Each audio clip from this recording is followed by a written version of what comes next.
Should we just skip the budget review and hand the money directly to the vendor who last gave you a branded tote bag? That's what I said, out loud, in the middle of the Q4 budget meeting.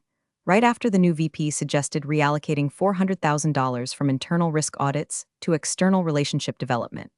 Translation: overpriced golf trips with contract vendors who think compliance is just a font choice. There was a beat of silence, then chuckles, mostly from the junior analysts and one of the finance directors who nearly choked on his coffee. Even old man Patterson cracked a grin, and his soul left this place in 2009. But across the room, the new VP, Brandon, fresh off his executive culture immersion or whatever buzzword circus he clawed his way out of, just sat there. Eyes narrowed, jaw tight, pen stopped tapping. Ever see someone try to process humor like it's a spreadsheet error? That was him. Brandon didn't laugh, didn't smile. Just stared at me like I'd insulted his mother's slow cooker. Let me be clear, that wasn't even my sharpest joke this month. Hell, last week I called our vendor onboarding process the corporate version of speed dating with tax fraud. Nobody cared. Because for the last 14 years, I've been the director of vendor risk and contract compliance. Yes, the full title, and my job has been to sniff out the rot before it eats the company alive. I've read more NDAs than most people read shampoo labels. I don't waste words, I say what matters. And up until that moment, my sarcasm was treated like what it was: a coping mechanism in a world of corporate hallucination, where people get promoted for using phrases like synergistic budget fluidity. So I figured I was fine. Brandon would roll his eyes. He'd move on, and by 3 o'clock I'd be back at my desk reworking the third-party vendor access matrix that nobody else understands, but everyone's too scared to admit is broken. Spoiler, I was wrong.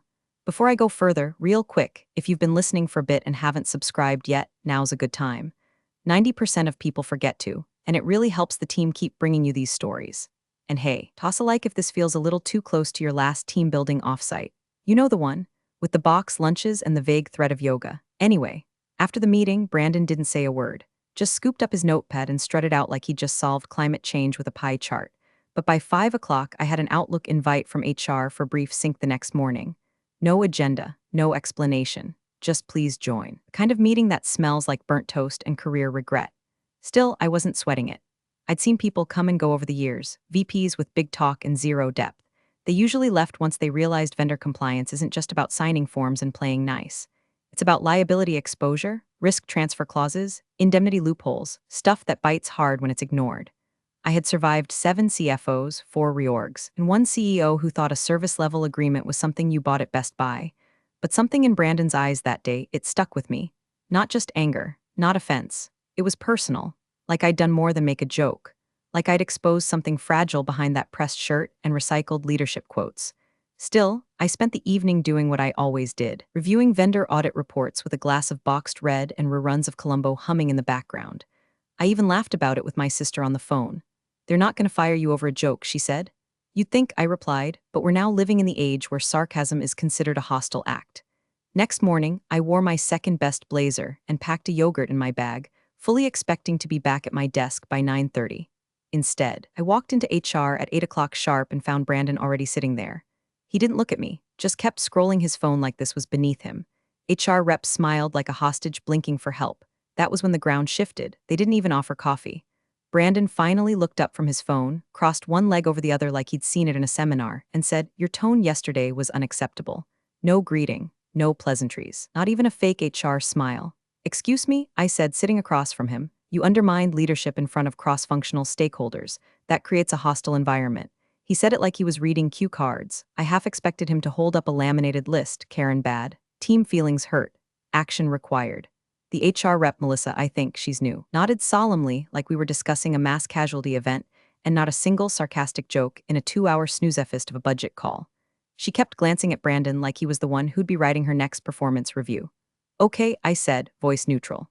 "So a sarcastic comment qualifies as hostility now?" "It's not the first time," Brandon continued, ignoring the question. "You've made multiple remarks during meetings that reflect poorly on the leadership team." I tilted my head. Is the leadership team allergic to humor or just selective hearing? Melissa shifted uncomfortably in her seat. Brandon's lips pressed into a thin line. "Gotcha." That's when he pulled out the folder, classic HR move, and slid a printed email across the table. "This is just one example," he said. I looked down. It was a forwarded complaint. Anonymous, of course. The kind of thing typed in Arial 11 by someone with the spine of a boiled shrimp. Something about me being dismissive of initiatives and curt in tone. No specifics. No context. Just vague enough to weaponize. I nodded, slid it back, and said, "So this is a personality conflict."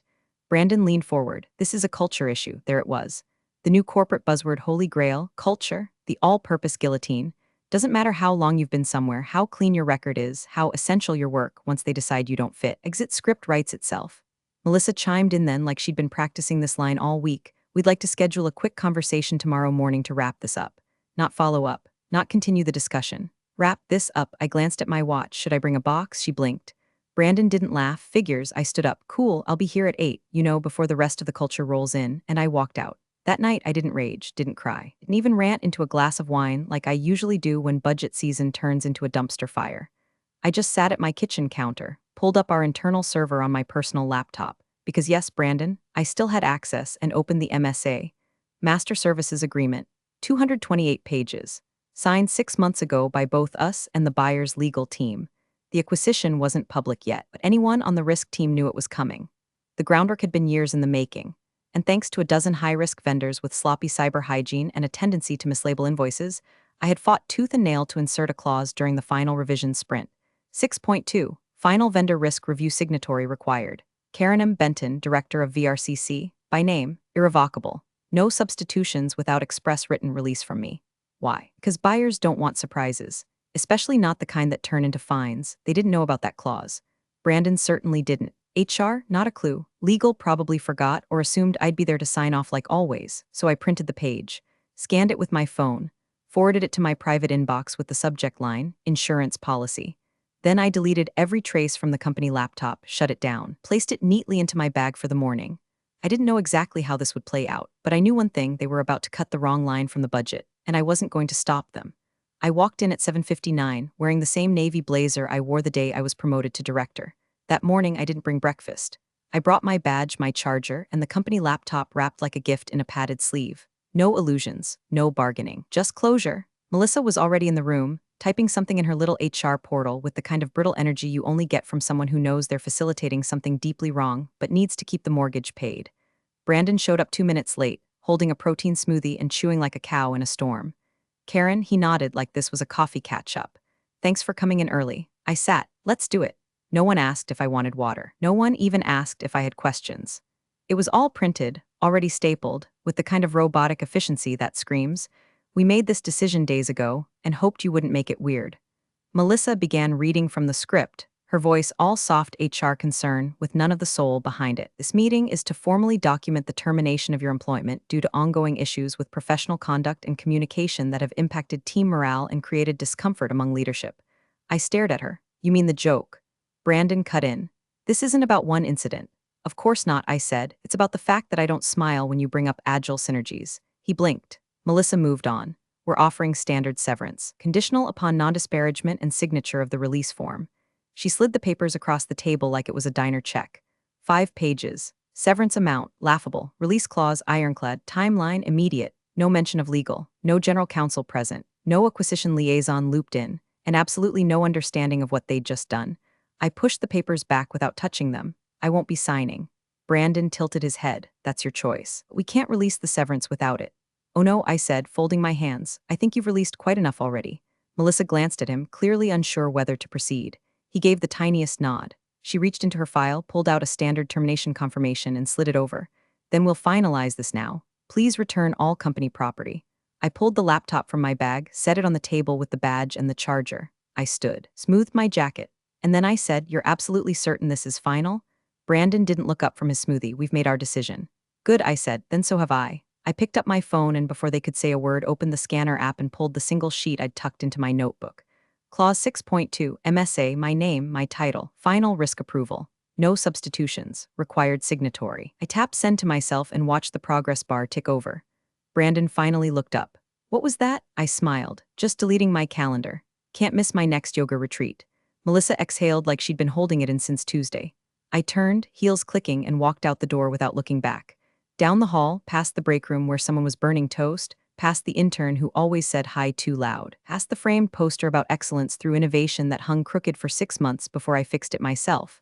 Out the front door, into the morning air that smelled like concrete and fresh paper.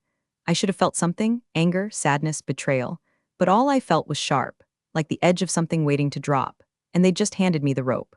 I spent the next 3 days in a kind of suspended calm, like watching a car hydroplane in slow motion. Except the car was the company I'd given 14 years to, and the black ice was named Brandon. Day 1, I got up at 6:30 like usual. Muscle memory, made coffee, opened my laptop, and stared at an empty inbox. No work calendar alerts, no compliance flags blinking red, just silence, cold and stupid. Then came the pings, Slack leaks, LinkedIn updates. The company's transformation team had wasted no time polishing the turd. Brandon posted a selfie with 2 other execs in front of a whiteboard that still had my handwriting on it, my notes, my schema. The caption, excited to lead the next evolution of our vendor risk framework. Real change takes courage. #leadership #transformation. I actually laughed. Day 2, the rumors started hitting the private LinkedIn groups. The acquisition was moving fast. Confidential sources. Big buyer. Accelerated timeline. High compliance expectations. That part made me pause. High compliance expectations. They were building a rocket with duct tape and calling it innovation. By day 3, the leaks turned from gossip to praise. Some mid-level marketing clown posted a long, cringy gratitude message about Brandon's bold leadership during this exciting chapter, thanking him for making the hard calls. A few brave souls liked it, most didn't. But what really got me was the email I didn't expect. A message from Jenna, one of the junior analysts I'd mentored since her internship days. She'd once asked me to explain risk tiers in plain English, and I drew a cartoon duck with a machete and said, if the duck can bankrupt us, that's tier 1. Her message was short. Subject, miss you body, it's weird here without you. No one knows what's going on. You moved your old desk into the hallway and gave your team to some guy from procurement. Also, there's a Slack channel called Project Velocity and it's all Brandon bragging. We miss you, it's a mess here. I read it twice, then I archived it. I didn't reply, not because I didn't care, but because the wheels were already in motion and the worst thing I could do now was touch them. They needed to walk straight into it. By that night, I had every tab open. My personal copy of the MSA, the version from DocuSign, fully executed and timestamped. The internal policy memo that confirmed my title was still active as director of VRCC through the end of Q4. Brandon hadn't rescinded it. He didn't know to. His HR flunkies never coordinated with legal. They skipped the kill switch. And the kicker? The buyer's own legal counsel had named me in their sign-off documents by request. Apparently, their team had done some actual due diligence and flagged my compliance record as one of the only reasons they trusted the transition. Clause 6.2 was their idea. I just fought to keep it binding. I knew the clock was ticking. The acquisition wasn't just a merger, it was a cleanup job. Big buyer, bigger problems. They needed it to look seamless, risk-free, buttoned up, and I was the button, not figuratively. Literally, my signature was the last box, a keystone in a compliance arch built over 18 months. So I made a list, everything they'd need, everything I could prove I'd handled, everything they'd fail to replicate without me. Vendor logs, subcontractor indemnity reviews, the flagged reports from Q2 with the third-party billing anomalies, all buried in my digital footprint. I backed it up to a thumb drive and labeled it confetti, just in case.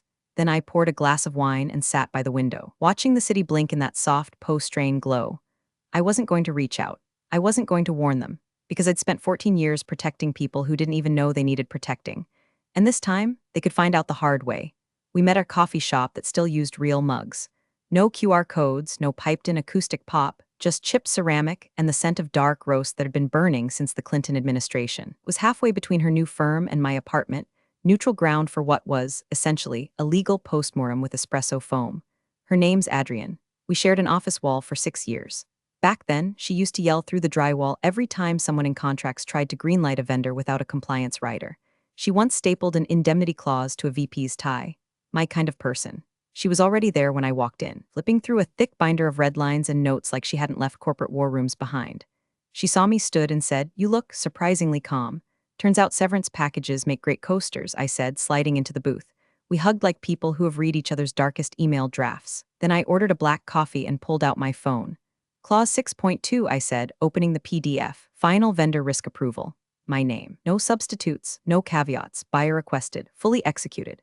Adrienne didn't touch the phone, she didn't need to. I remember the fight over that clause, she said. You made a VP cry. He kept asking if we could just assume good faith on third-party vendors who store our client data on flash drives. She snorted. God, that guy. Silence settled for a second, then she leaned in. So, they fired you? I nodded. For tone. No legal rep in the room. No acquisition counsel looped.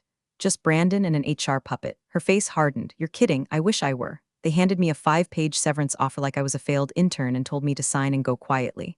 Adrienne swore under her breath. Did anyone from legal even call you afterward? Not a soul. I'm radioactive now, apparently. She closed her binder. Karen, they didn't just screw up. They detonated a landmine and kept walking. I raised my eyebrows. That bad? Adrienne pulled out her phone, scrolled for a moment, and then turned the screen toward me. An internal thread from a partner at the buyer's law firm. The subject line, final sign-off delay vendor risk officer no longer employed. The thread was 3 messages long.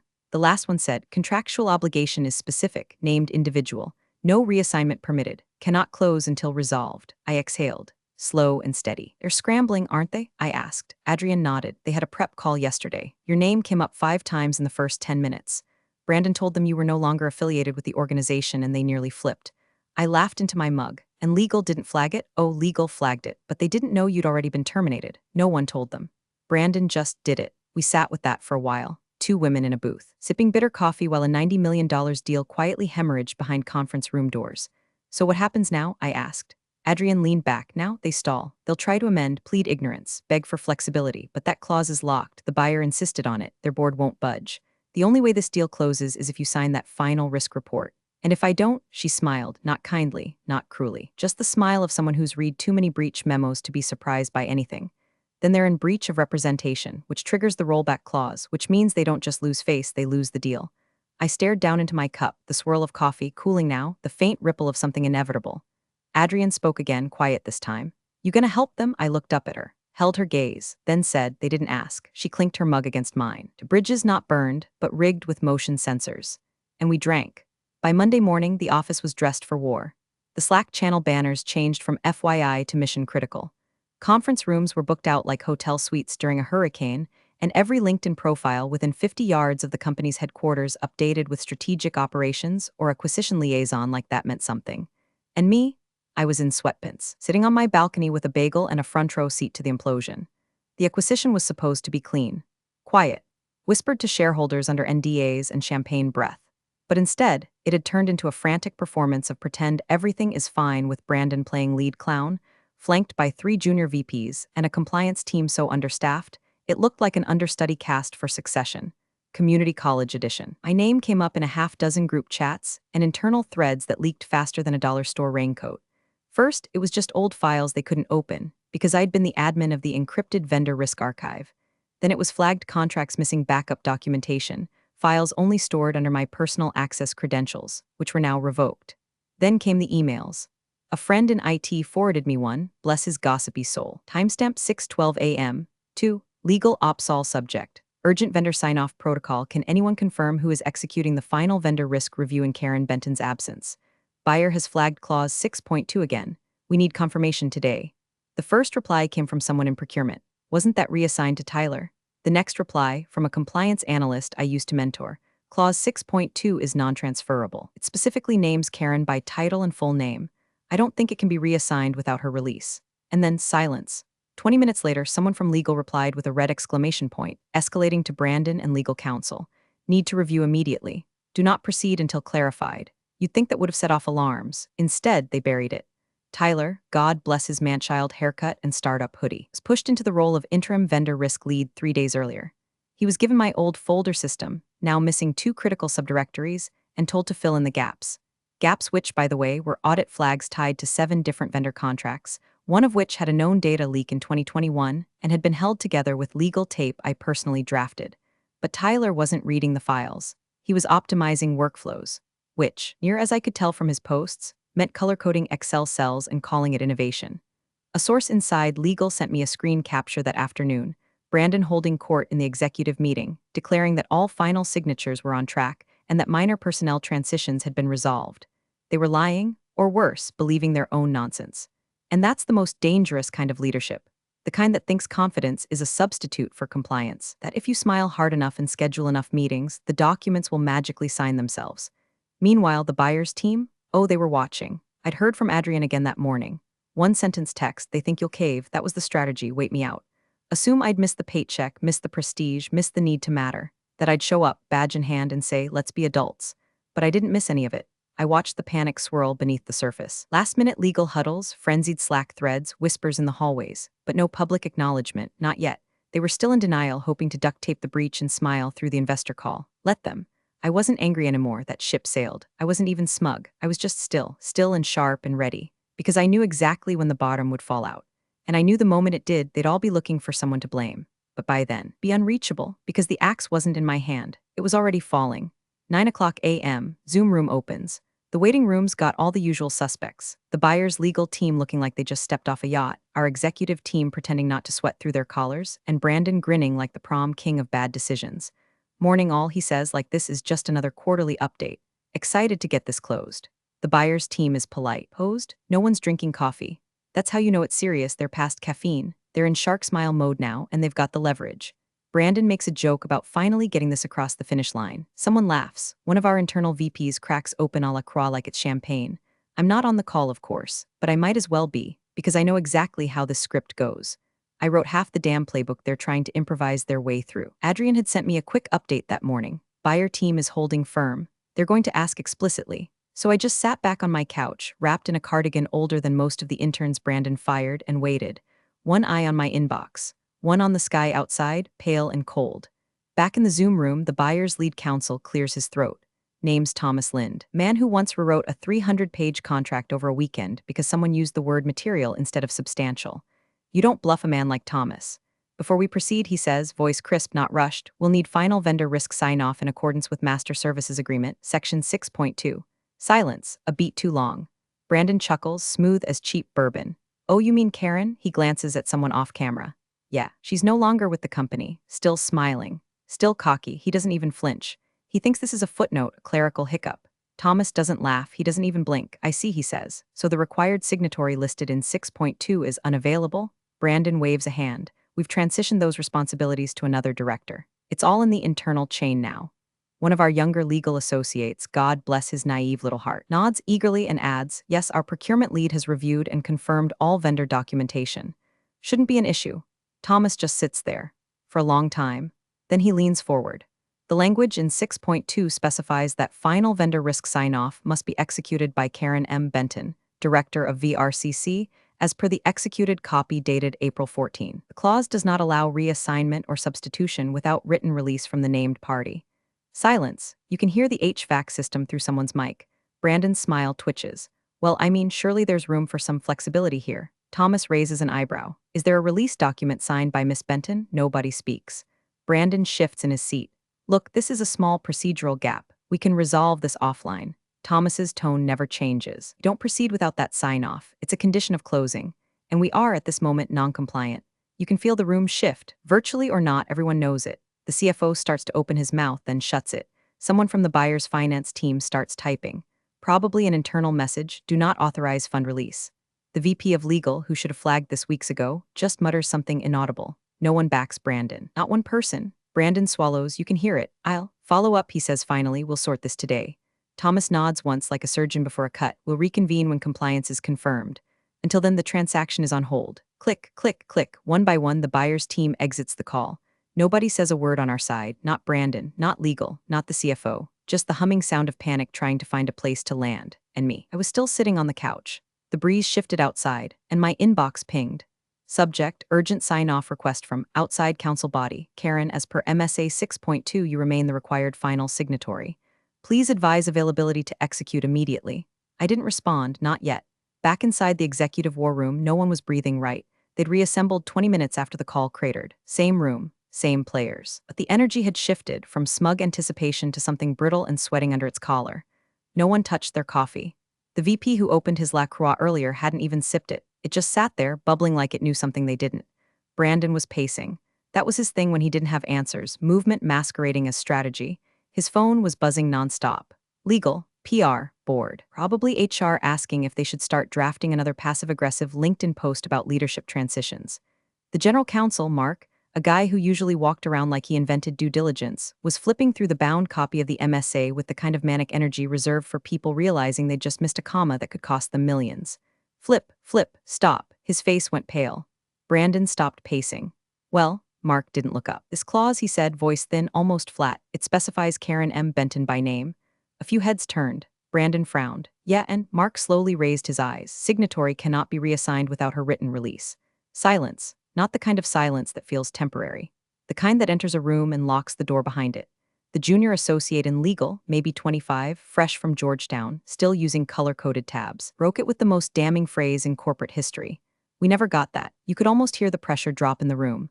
Brandon's jaw twitched. No, that can't be right. There has to be some kind of clause for reallocation, delegated authority, or something. Mark shook his head. Not in this section. This was carved out explicitly, buyer's requirement. Then we'll fix it, Brandon snapped. We'll get her to sign. He didn't finish. Because at that moment, Thomas Lind, the buyer's lawyer, reappeared in the Zoom call. Someone had left the link active and he dropped back in like a ghost at a funeral. Still here, he said calmly. Just wanted to confirm something. Brandon straightened. We're resolving the issue. Thomas didn't flinch. Did your team obtain a formal release from Miss Benton prior to her departure? Brandon looked at Mark. Mark looked at the table. Thomas nodded. Then you're out of compliance. Brandon took a breath. I'll fix this. Thomas smiled. Not kindly, not cruelly, just knowingly you won't. The screen went black again. Mark didn't speak. He didn't move. He just closed the MSA slowly like it might bite. Someone near the back of the room, an operations lead who hadn't said a word all morning, murmured, "We really never got that release?" No one answered him. Because they were all thinking the same thing, they hadn't just made a mistake. They'd triggered a clause. One that couldn't be undone with an apology, a LinkedIn post, or a hastily scheduled board update. This wasn't a hiccup. This was a breach. A public, irreversible breach. And it was now sitting in the inboxes of every senior executive, every compliance officer, and most importantly, the buyer's board. Back at my place, I was microwaving leftovers and reading through my own inbox, which now held 3 increasingly frantic emails from outside counsel, 2 from Mark and 1 from Brandon himself with the subject line, "Can we talk?" The universe must have a sense of humor, because just as I sat down with my bowl of sad lasagna, the doorbell rang. I opened it to find a courier holding a manila envelope with a return address from HQ. Inside, a printed request for release of signatory rights under MSA 6.2. No note, no explanation, just the form, unsigned. I folded it in half, placed it under my lasagna container like a placemat, and took a bite. Salty, burnt, perfect. It came in at 4:47 a.m., not from Brandon, not from Mark, not from HR, who last I heard had collectively taken PTO to process transition fatigue. No, this one was from outside counsel. One line, no greeting, no pleasantries. You are still listed as active. Please advise. No subject line, no signature. Just panic. Dressed in lawyer fonts. I sat at my kitchen table, bathed in the kind of golden October sunlight that makes even unpaid utility bills look romantic. My hands were wrapped around a chipped ceramic mug I'd bought at a roadside antique mall years ago, back when I thought promotions came with loyalty, and not just bigger targets on your back. Outside, the neighborhood kids were dragging backpacks across the pavement, kicking leaves, yelling about waffles. Life was happening. Unbothered. Inside, they were unraveling. By the time I poured my second cup, the internal emails had leaked. My phone lit up with screenshots from 2 friends still inside. One from the board thread read, "Who authorized this termination? Was legal consulted? Where's the signed release? Get Brandon in here now." Capital letters, time-stamped rage, the digital equivalent of a boardroom brawl in press suits. Brandon, of course, wasn't answering. Word was he'd left early the night, muttering about escalations and Karen's paperwork to an empty parking lot. Mark had tried to spin it, said it was an HR oversight and that remedial steps were being taken, but no one was buying it, because they knew, you don't lose a $90 million acquisition over an oversight. You lose it over ego. The clause stood, carved in stone, notarized in digital ink, embedded in a deal too large to fudge. There was no backdoor, no workaround, no PR band-aid to slap on it. And me? I didn't have to move a finger. I didn't call anyone, didn't storm into any offices, didn't write a strongly worded LinkedIn post about respecting the voices of seasoned women in compliance. I just existed, and that was the win. Because sometimes revenge isn't a fireball. It's a quiet seat at the table no one thought you'd still have. Around 8:12 a.m., my inbox pinged again. This one with a little more polish. Subject, consulting engagement proposal from Strategic Acquisitions Buyer Group Body. Karen, we've been following the developments regarding the MSA. Given your history with the vendor risk portfolio and our ongoing interest in completing the transition, we'd like to retain you for a short-term consulting engagement. Scope and compensation attached. Please let us know if you're available. Best regards, Thomas Lind, PDF attached. Retainer amount. More than my last quarterly salary and no mention of Brandon. I stirred my coffee, took a slow sip, watched the steam curl into the light. Then I clicked the document, scanned the scope, and hit accept. Murmured under my breath, just loud enough for the walls to remember, unprofessional conduct. Then smiled. Appreciate you sticking around, you legends of the break room. Subscribe for more chaos. Let's make your old managers spill their coffee in fear.